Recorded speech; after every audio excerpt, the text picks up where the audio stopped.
প্ৰথম প্ৰেমত ৯৭% মানুহৰেই গোটেই জীৱনৰ কাৰণে এটা আফচোচ থাকি যায়, যাক সকলো দি ভাল পাইছো, আজি তাকেই নাপালো। মানুহৰ সকলোতকৈ ডাঙৰ এনাৰ্জিডাল হ'ল মায়া। এই পৃথিৱীত খুব কম মানুহেই আছে যিসকলে মায়া অতিক্ৰম কৰিব পাৰে, আৰু যিসকলে নোৱাৰে সিহঁতৰ কষ্টৰ সীমাও নাথাকে। মন বেয়াৰ সময়ত সান্তনা দিয়া মানুহবোৰে যেতিয়া মন বেয়াৰ কাৰণ হৈ পৰে, তেতিয়া কষ্টটো অলপ বেছিয়ে হয়। ভৰি নিবিজাকৈ হয়তো সাগৰ পাৰ হ'ব পৰা যায়, কিন্তু চকু নিবিজাকৈ জীৱন পাৰ কৰিব পৰা অসম্ভৱ। এই পৃথিৱীৰ নিয়ম বহুত অদ্ভুত। তুমি যাক সকলোতকৈ বেছি ভাল পাবা, সেয়ে তোমাৰ দুখৰ কাৰণ হৈ ৰ'ব। বেছি হাঁহি ধেমালিত থকা মানুহবোৰেই ৰাতিৰ আন্ধাৰত অসহায়ৰ নিচিনা কান্দি থাকে। প্ৰেমত আনন্দ থাকে কিছু সময়, বেদনাও থাকে গোটেই জীৱন। তাকেই বেছি মনত পৰে যিয়ে গোটেই দিনটোত এবাৰো মোৰ খবৰ নলয়। জীৱনত সুখী থাকিবলৈ ৭টা উপায় মানি চলক। ১ নম্বৰ, মায়া ত্যাগ কৰক। ২ নম্বৰ, অতিৰিক্ত আশা কৰা এৰি দিয়ক। আৰু ৩ নম্বৰ হ'ল টকা ইনকাম কৰক।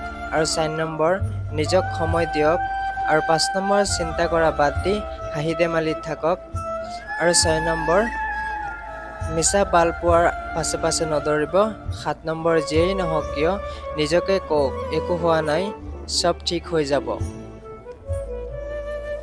অপেক্ষা তাৰ কাৰণে কৰা উচিত যিয়ে অপেক্ষাৰ মৰ্ম বুজে, তাৰ কাৰণে নহয় যিয়ে যুক্তি বাহানাৰ অজুহাত বিচাৰে।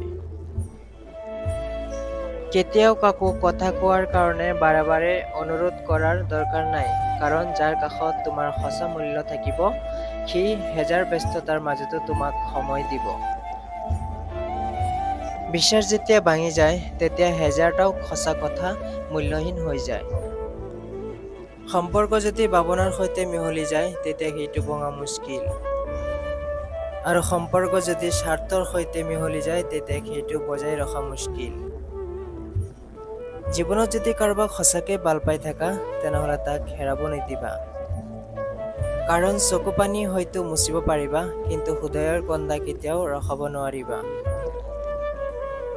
যাৰ কাষত তুমি এসময়ত চব আছিলা, আজি তাৰ কাষত তুমি অবিহনে তাৰ চব আছে।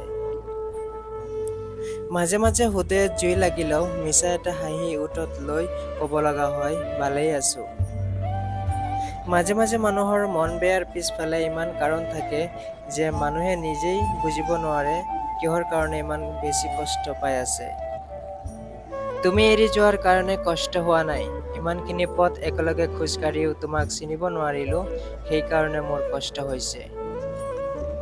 জীৱনত চলাৰ পথত বহুতেই কষ্ট দিব, বহুতেই বেইমানি কৰিব, বহুতেই বিশ্বাসঘাতকতা কৰিব। ভালপোৱাৰ নামত অভিনয় কৰিব, বন্ধুত্বৰ সুযোগ লৈ তোমাক ব্যৱহাৰ কৰিব। কিন্তু সকলোবোৰ ইগনৰ কৰি আগুৱাই যোৱা, চাবা চবেই তোমাৰ পিছফালে পৰি থাকিব। অকলে থাকিলে ভালে থাকিব কি নাজানো, কিন্তু এইটো ক'ব পাৰো যে বেয়া মানুহবোৰতকৈ বহুখিনি ভালে থাকিব পাৰিব। মানুহে সকলো সময়ত তোমাৰ বাহিৰটোৱে দেখি বিচাৰ কৰিব, তোমাৰ হৃদয় যিমানেই ভাল নহওক কিয়। কাৰোবাক অতিৰিক্ত ভাল পোৱাটো যদি ভুল হয়, তেনেহ'লে সেইটো ভুল দ্বিতীয়বাৰ আৰু নকৰিবা। আমি ল'ৰাবোৰৰ এটা চিক্ৰেট কথা কি জানা? আমি ল'ৰাবোৰে মথো ৩টা সময়ত বেছি কান্দো। ১ নম্বৰ, নিজৰ মাক দেউতা যেতিয়া কান্দি থকা দেখা পাওঁ। আৰু ২ নম্বৰ, ভণ্টিৰ বিয়াত। আৰু ৩ নম্বৰ, নিজৰ ভালপোৱা মানুহটোক যেতিয়া আন কাৰোবাৰ সৈতে দেখা পাওঁ।